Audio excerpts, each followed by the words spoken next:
In this week's episode for the Miami Real Estate Show, I have the pleasure to interview Jeff Morr, founder and CEO of Majestic Properties, one of the most successful real estate companies ever in Miami Beach, by the way, which he sold last year for an undisclosed amount.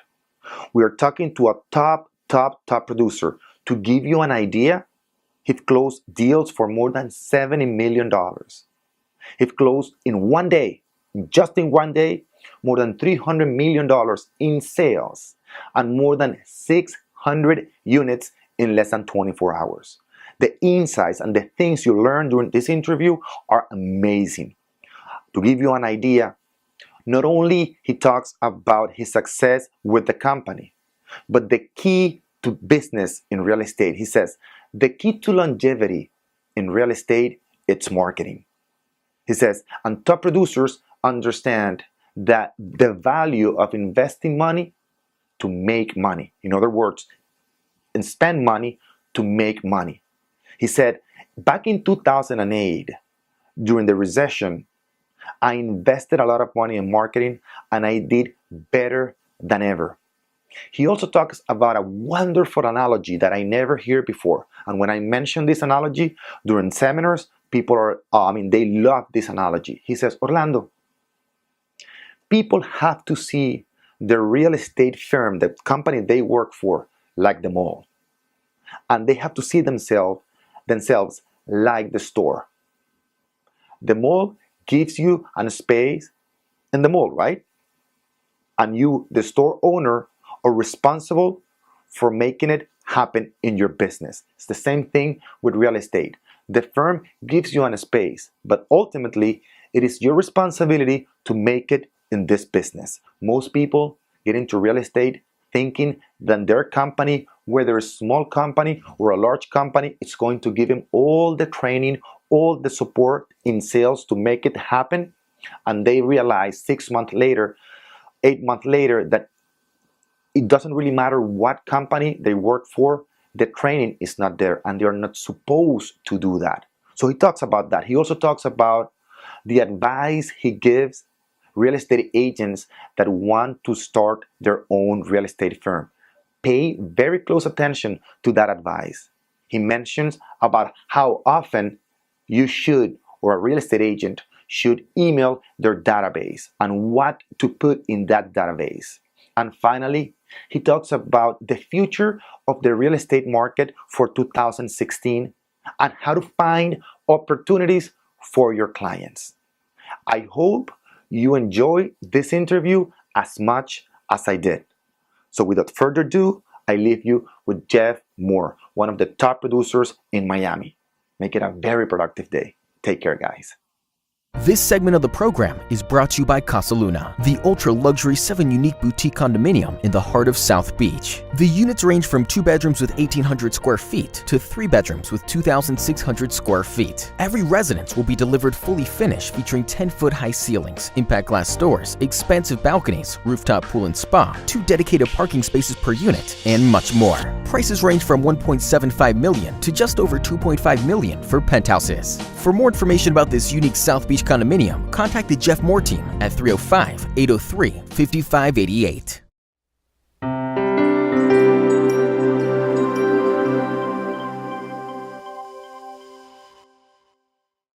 Welcome to another edition of the Miami Real Estate Show. Today I have the pleasure to have with me in the show Jeff Morr, a great broker, great experience, one of the few people that have been able not only to build a great real estate company, but also been able to sell it. So Jeff, thank you very much for being here today, for taking the time to talk to me.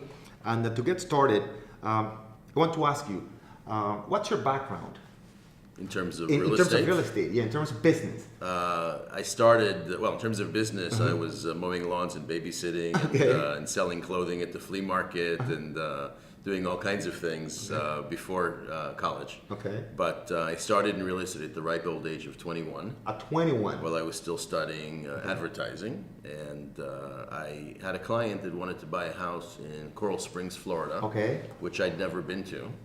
We didn't have iPhone maps in those days. We had those big paper maps, and I took them up there. I actually called an agent, and I said, I need to show 4 houses in this price range. And she had 4 brochures with 4 sets of keys from me. And this was in 1984, which was, again, a recessionary period.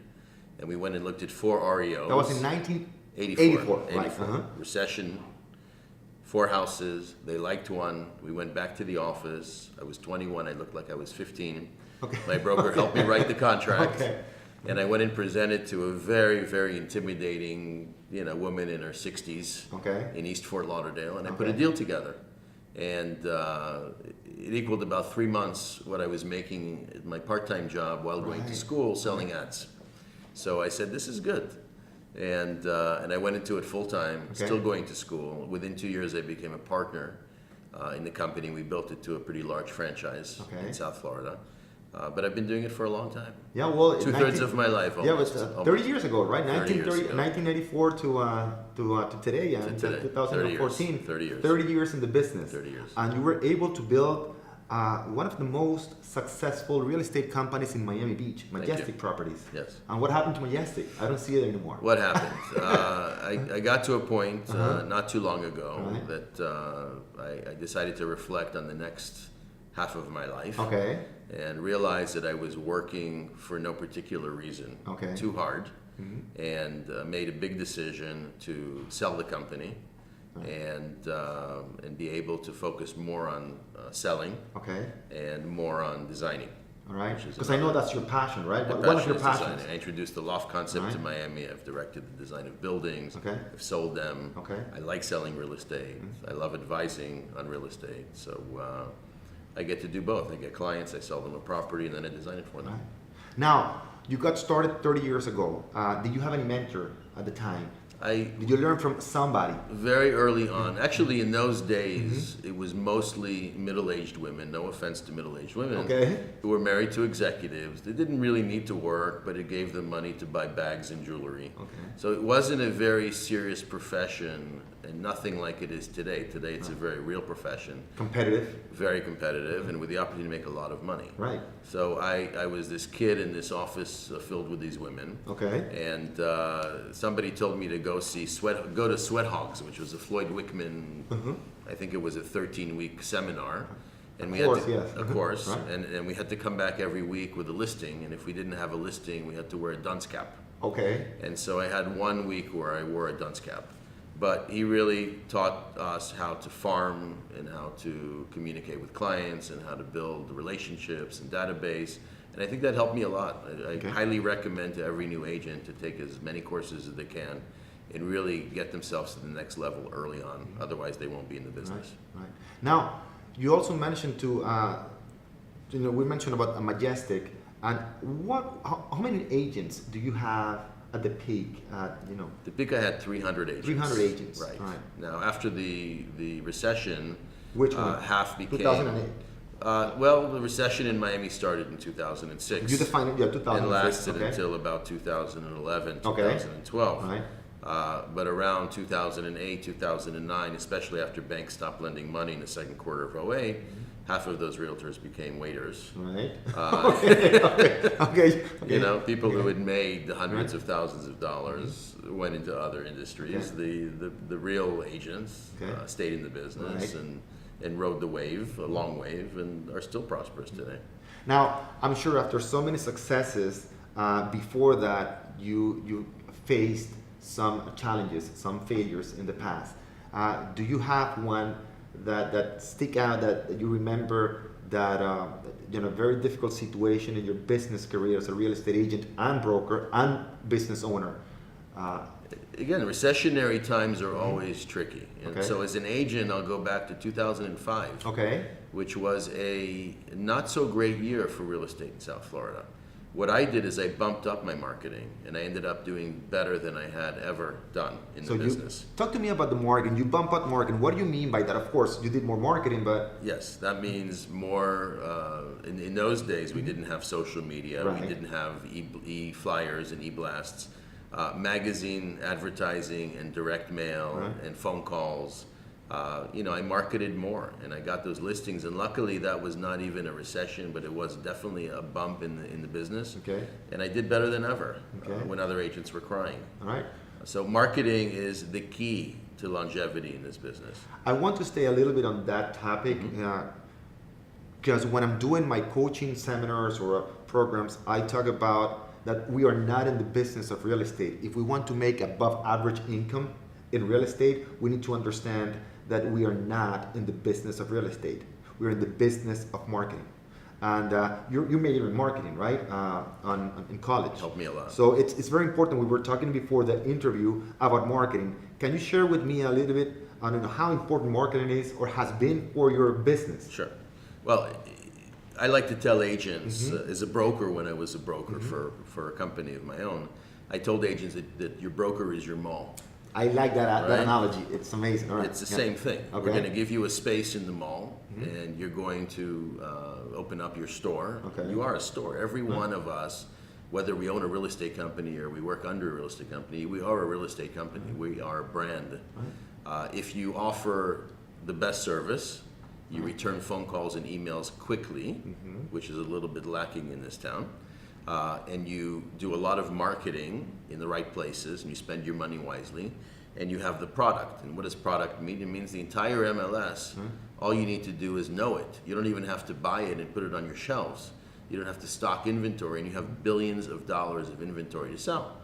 But a lot of agents don't know the market, are afraid to spend money on marketing. Invest, like I call it, because it's a big difference. 100% investment. Struggling agents see it as an expense. They just top producers don't. like you, they see it as an investment. Top producers are not cheap. Right. Top producers understand the value of spending money to make money.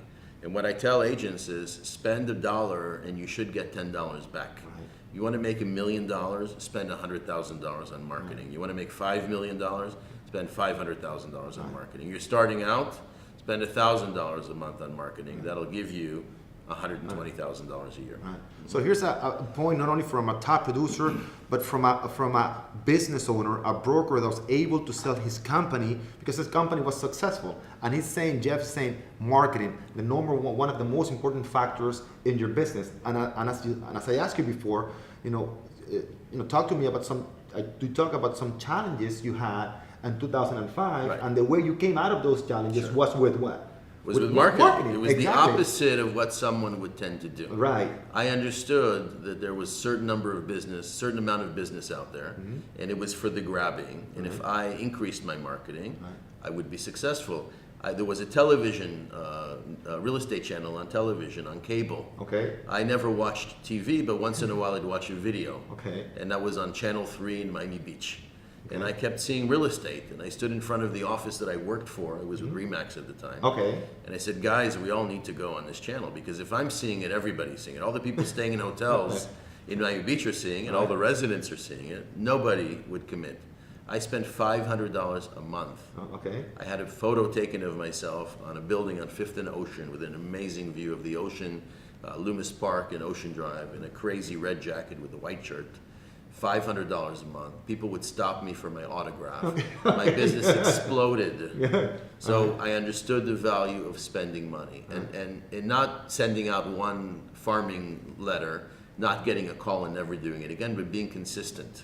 That's another point we were talking before the interview. Some agents, you mentioned that they send a piece of marketing, a marketing piece, and if it doesn't work within the first trial, they don't do it anymore. They just threw away their money. Right. If you're going to do anything, commit for a year at least. Very good point. If it doesn't work after a year, try something else. Right. But you have to look at it again. I met with a guy today who sent out a 400-piece mailing to a database of commercial property owners. He got no calls. I asked him, what did that cost you? $250 to print and mail those pieces? He said, yes. I said, so if you spend $250 a month for a year, you'd spend $3,000 to get 12 mailings to these people. Do you think that you would do one deal from 12 mailings? Of course. Well, then why aren't you doing it? Another example that I have, and I'll give this tip to so many people, when you travel in American Airlines, you might see one of our advertisements. And back in 2007, I believe, I did this advertisement in American Airlines. It cost me $7,500. It's $7,500 every other month. Within a year, it brought me more than $300,000 in commissions. It's an investment. Again, it's not an expense. So very, very important. Now, what do you see? What are the common problems that you see real estate agents facing today? Well, number one, competition. Competition. There are too many real estate agents. It's too easy to get a real estate license. And there's really no guidance. Guidance. There's no guidance. So you either go to a small company where you get absolutely nothing, which is a mistake, in my opinion, for a new agent or a seasoned agent. What would you recommend a new agent to go where? Go to a company that has a presence, that has a broker on site, that offers training, that offers marketing support. Otherwise, you're wasting your time. You want to go in with power. When you go on a listing appointment and you come in with Joe Schmo Realty that nobody ever heard of, you probably lost that listing. You want to go in with fireworks. And with confidence. And with confidence and with support and with guidance. If you need somebody to go with you on a listing appointment, you have it in a real company. So don't waste your time with Mickey Mouse companies. Go to a real company that has all the support you need. And stay with a company. Don't move around. Oh, that's a very good point. A lot of agents jump around for absolutely no reason. It's not the company, it's you. When I'm training real estate companies, the first things that I say to brokers is, remember guys, it's not about if the agent is going to leave, it's about when he's going to leave the company. Unfortunately, agents tend to change companies very often. Again, because they don't think the problem is within them, they think it's the broker. Exactly. It's not the broker. If you're not making it, you can make it anywhere. If you're not making it, it's you. Don't blame your broker. It's not going to be better somewhere else. Exactly. Very, very good point. Now, that's one of the problems real estate agents are facing today. What do you think are the common traits for an agent to be successful in 2014? What used to work 10 years ago might not work right now. But what do you see is working today? Again, you've had over 300 agents in the past. You're still very involved in the business. What do you see? What are the traits that will make a successful real estate agent today? Reliability, responsibility, honesty, knowledge, hard work. Okay. It's hard work. It's hard work. People get into this business thinking, flexible hours. It's easy. I'll go to the beach. I'll make a lot of money. Right. It doesn't work that way. Successful realtors work hard Right. and work smart.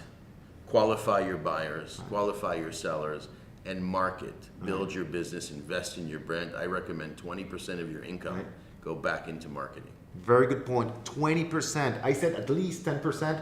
Jeff is saying 20% of your income should go back into marketing. And when you ask most agents, how much are you investing in marketing? 2%. 2%. And what happens is they don't know how to market. You see the typical advertisement from an agent is just a picture profile, right? Sure. The panoramic view of the just listed, just sold. Call me. Yeah, exactly. The slogan and then the call me. Nobody's going to call if you are not providing value. Unless you're a very pretty girl and they're not really calling to do business. Exactly. All right. So, can you share a success story with us? I know you have many. And what did you learn from that success? I've been doing this a long time. I know. So there are a lot of success stories. One that, But I pride myself on breaking records every listing that I sell. For example? So, I really investigate the market and do my research and understand the value of my listing and stand behind it. Okay. I don't take listings that are overpriced. Okay. I leave about 5% for a negotiation. Okay. If you price the property right, it's going to sell. Exactly. If you price it too high to test the market, you just failed. Right. They say that the third agent's the one that gets lucky. I don't want to be the third agent. I want to be the first agent and make it happen. Right. So I've had a lot of success stories with pricing right, aggressively, not below market, but just above market, leaving myself a little room to negotiate because people like to negotiate. And that's how you put money in your pocket. See, that's a very good point. Not only you waste a lot of time and effort when you have an overpriced listing, but your reputation. Reputation is everything. Your reputation is everything. Referrals and repeat business are everything. Exactly. So not only you are not in good standing with your seller when you're not selling the property because it's overpriced. They're telling their friends. Exactly. All right. So it's not it's not productive to we know many real estate agents that just will get any listing. All right. And actually they use that listing to get more listings, and they have 20 overpriced listings. So very, very, very good point. Pricing the property. Price it right. Sell it quickly. And get it done. Right. And break a record. And when you say break a record, can you name one of the records that you've broken on one of the top? Almost every single listing that I have that I sell is at a record number. Right. What's the highest listing, the highest priced listing you've ever sold? Wow.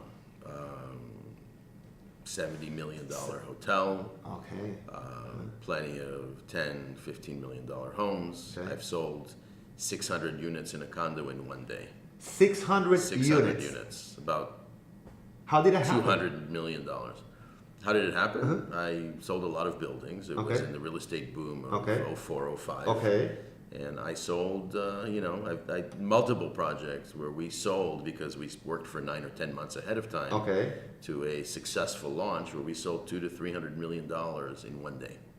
$300 million in one day. Yes. That's a nice commission. Very nice commission. Obviously, I shared it with some agents and so on, but that was fun. And in terms of your real estate business, what's the best advice you have ever received? Ever received? Yes. Or one of the best? I tend to give more advice than receive because I've been doing it so long. For so long, right. The best advice that I give my agents that want to start a real estate company is don't. Okay, why? Today it's a big boys game. We have some big companies. The company that I sold to is a big multi-billion-dollar organization. I agree. They have the tools, they have the staying power, they have the ability to market, they have a reach and a database. If you're thinking about opening a real estate company, with the splits being so high as they are today, don't. Go with a great broker and make money. I completely agree with that. And what about a habit? Can you share a habit that contributes to your daily routine? Do you have a daily routine that contributes to that success that you've had over 30 years in the business? Again, I think that being reliable and getting back to clients is very important. I'm available on my phone 7 days a week. I don't accept voicemails. I have a message that says, don't leave a voicemail, text me. I'm very responsive with texts. I know that somebody's trying to reach me. Every morning I wake up, and if I'm going to the gym first, I go to the gym first, and I come back. If I'm not, I get up and I check my emails. I check my social media, I check my texts. I get back to people and get my day started. And I'm always in touch with my clients. So that's one successful habit. Any other habit in particular? Staying in touch with clients. I have How do you do it? How do you do it? First of all, I have a wonderful database. So my database receives a couple of e-flyers a week from me. I don't overdo it. But a couple a week is okay, and that includes market updates, information on new projects, information on new listings, and information of sales that we've just made. And I do a lot of direct mail. I believe in direct mail. People need to see you. Definitely. And a lot of phone calls and updates. You know, we have the ability to now put people on an instant email. They're looking in a certain price range. The computer does the work for us. So staying in touch and cultivating referrals and cultivating future business, super important. But you need to be out there. You know, I have a full-time social media person. That costs money. I understand. It's an investment. For everybody, it's an investment. And I'm not telling agents to start out by spending $10,000 or $20,000 a month. Spend something, invest 20% back into marketing, build it up. Make sure that year 2 is better than year 1 and year 3 is better than year 2. And recessions won't matter. Because when times are not good, sellers have to entrust their listings to the best realtors. When times are good, you might get lucky and get your aunt's cousin's bus driver to give you their listing. It doesn't work that way when the market's tight. 10% of the people make 90% of the money in this business. And if you're not going to be in the top 10%, don't be in the business. It's too much competition. There's a lot of competition. Now, Jeff this is a person who's not only been successful as a real estate agent, he built his company and sold it for a profit. So he knows exactly what he's talking about. Now, Any book that you could recommend, a real estate agent? Have you read a book that changed, the way you do business, or anything that comes to mind? Or Really, one of the books that I really enjoyed was One Cup at a Time by Howard. One Cup at a Time. Howard, I forget his last name. Okay. Built Starbucks. Oh, yes, Nothing of to do with real course. estate. Yes, definitely. But that was very Howard Schultz. Howard Schultz. Right. That was very inspiring. Okay. So again, real estate's a business. It's not just about reading books on real estate. It's about reading books on business. On business, exactly. Building your brand as a realtor is the same thing as building Starbucks. Right. And very good point. And we say that in every single seminar that I do, it's that one thing that you have to three things you have to understand. Number one, this is not a job. This is not a career. If you work in an accounting firm, you get paid every 15th, Sure. whether the company is doing well or not. In real estate, and we call it, this is the result economy. You work in the result economy, not in the effort economy. Absolutely. Right? You're not in the W-2, you're in the 1099. Sure. So You can't go home at 5 p.m. Exactly. You can go. This is not flexible hours in real estate. Sure. All right. I haven't met the first top producer that works 40 hours a week. Sure. I don't think that exists. And if that person exists, well, it's an exception to the rule. Right. The beauty of this business is that you can be 70, 80 years old and still do it. And still do it. Exactly. I sit on a board with some dinosaurs. Right. Okay. No offense to them, but they've been in the business 50 years. Right. And they're still doing it because they still have their clients. They know what they're doing. Right. They know how to get it done. Right. And it's a business that you can do for a long time. You're not an good point. athlete playing until you're 35 and you're done, and now you have to open up a bagel shop. And I think that the longer you're in the business, the easier it gets if you're doing the right thing, because you're building your database, which is the heart of your business. It's not only about increasing your database, but strengthening the relationship with that database. And you're the chairman of the Master Broker Forum. Can you share something you learned from those other top producers in that in the forum? Well, I learned that they all work really hard. Right. What I love about the organization is that it connects realtors from all over Miami-Dade County. Right. So if I need a favor in Aventura, or in South Miami, or in West Kendall, I know the best people in the business in those markets. Right. So it really connects us, and it builds a fellowship among the top brokers. When you're in a forum that we host every quarter, it's like being in the Academy Awards. Right. You see Jack Nicholson and Whoopi Right. Goldberg. Right. And you see the faces that really are the leaders in their field. They all work hard. They all spend money on marketing, and they're all good people. They're all honest professionals. Very important. If you're honest, you're going to be successful. Exactly. People will trust you again and again. And you mentioned, we talk about the Master Broker Forum. You also mentioned about working for a large company that supports your goals. I was asked the other day on an interview, what's a key factor to being successful in real estate? And I said, environment. It's the people you surround yourself with. Yes. It's the experiences you expose yourself to, and your ability to get out of your comfort zone is that would allow you to get to the next level. Sure. That will determine your future more than anything else. What's nice about a big company is there's competition. Right. There are teams. Right. And I've never been really a competitive person. I do my thing, and I want everybody else to be successful too. But now that I'm a broker associate for this company. After 19 years. Yeah. Right? Okay. And before that I had another company. Okay. I see these guys that are doing really well, and they have their teams, and I said, let's do a team. It'll be fun. Right. So it's the competition, Jeff, definitely helps push you. Right. Quite Definitely. a bit. Now, let me ask you a question in terms of business now. Whether somebody wants to open their own firm, which you just suggested, they don't, and I agree, almost 100% on that. But again, we're our own business. As I said, three things that I want people to learn from when they go to any of my seminars, regardless of the topic. It's pre-qualify 100% of your clients, whether they're buyers or sellers. Absolutely. Number two, understand that we are not in the business of real estate, we're in the business of marketing. And number three, that this is a business, not a job. Absolutely. So from the business standpoint of view, you built a company, you sold it.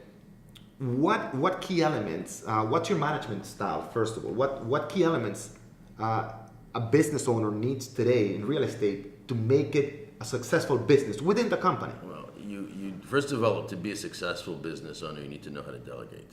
Delegation. You can't Very do, good. You can't do everything. Right. And that's the same thing for an agent with three assistants. Right. You need to trust people to do their job. Right. You need to train them how to do their job. And if they can't do their job, you need to replace them with someone that can. Exactly. But you need to be able to share the responsibilities. Otherwise, you'll explode. Right. It doesn't work. Right. So that's a very, very big factor in running a business. Extremely big factor. When I talk about delegation, it's you'll always be the cheapest labor, but it will cost you the most Correct. at the end. Very, very important point. When I talk also about labor, it's that nobody will do it better than you, especially at the beginning. But sometimes good enough is good enough. And sometimes they have ideas that you don't. Exactly. So have regular meetings. Exactly. We meet weekly. Exactly. We discuss ideas, and we implement those ideas. So it's discussing the ideas in a regular basis and then implementing those ideas. Absolutely. That's the key point. How do you get to implement? I mean, we're also busy doing different things. You delegate. Delegate. Oh, so you can't do it otherwise. Right. So I have somebody that handles the website. I have somebody that handles the website leads, and I have somebody who handles the e-flyers. I have a couple people who handle the showings. I have some people that handle the contract work and follow up.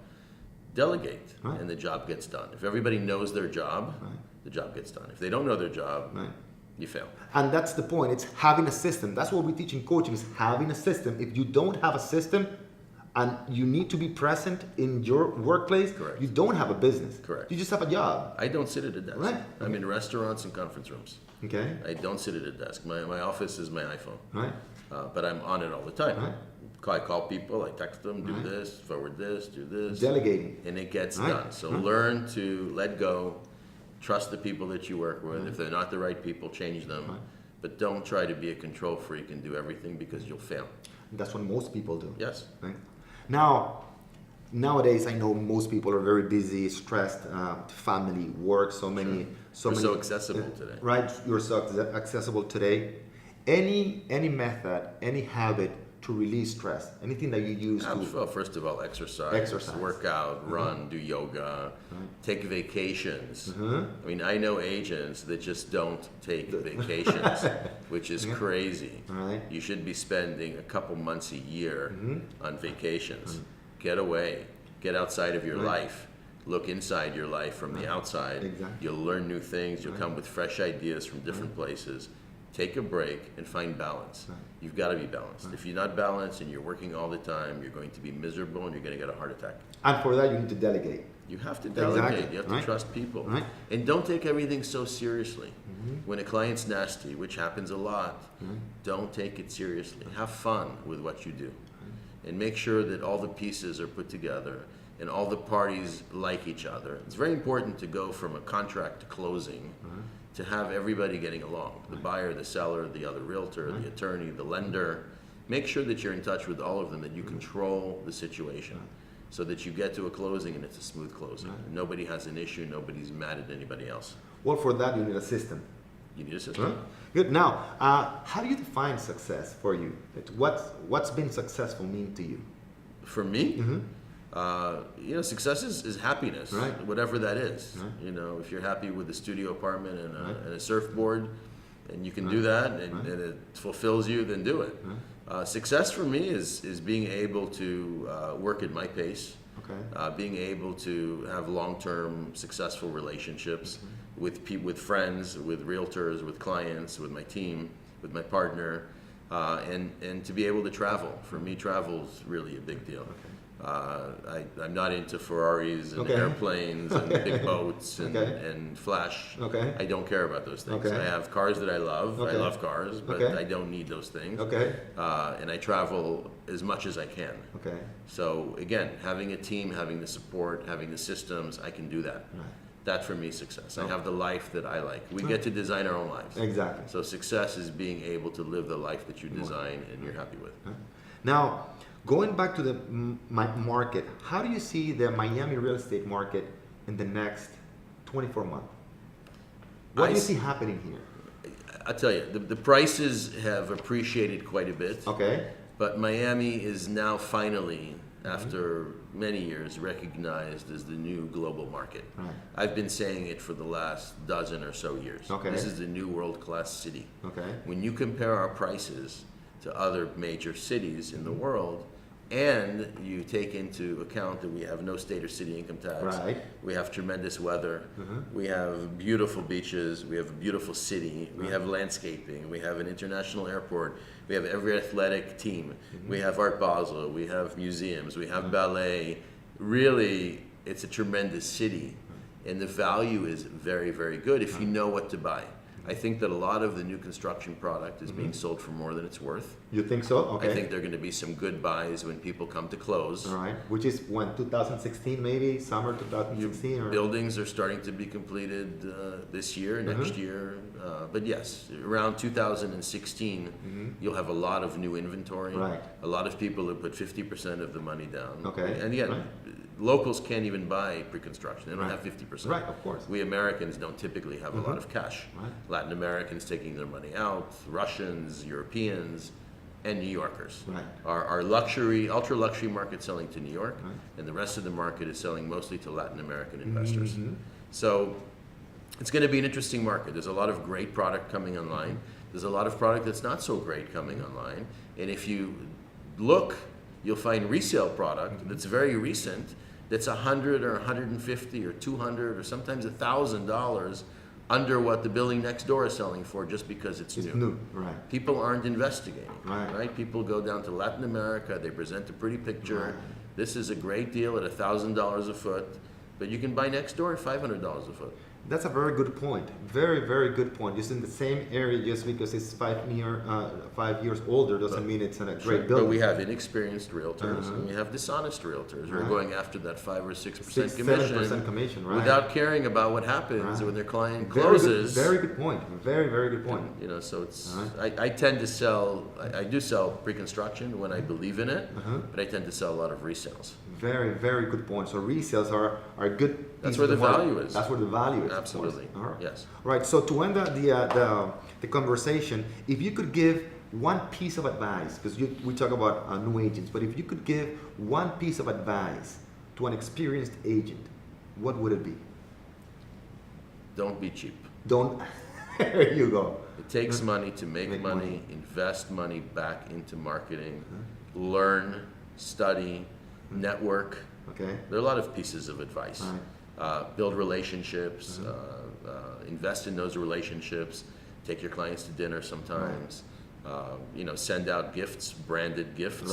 Right. Pens, T-shirts, baseball caps, whatever it is. Anything you can do to get your clients to remember you and think of you. And obviously be in touch with them via database, e-blasts, direct mail, magazine advertising. You can't just do one thing. In advertising, you just can't do one thing. That's great. That's a great point. So don't be cheap. You just can't do one thing. It's a combination. And be also, you said, be consistent. Be consistent. Right. It's a must. Excellent. Jeff, it's been a pleasure having you in the show. I told you it was going to be short, so I know you're busy. You have to go. And thank you very much for spending this half an hour with me today. Thank you. Right? It's a pleasure. Appreciate it. My pleasure. Nice talking to you. And until next time, have a great, great and productive day.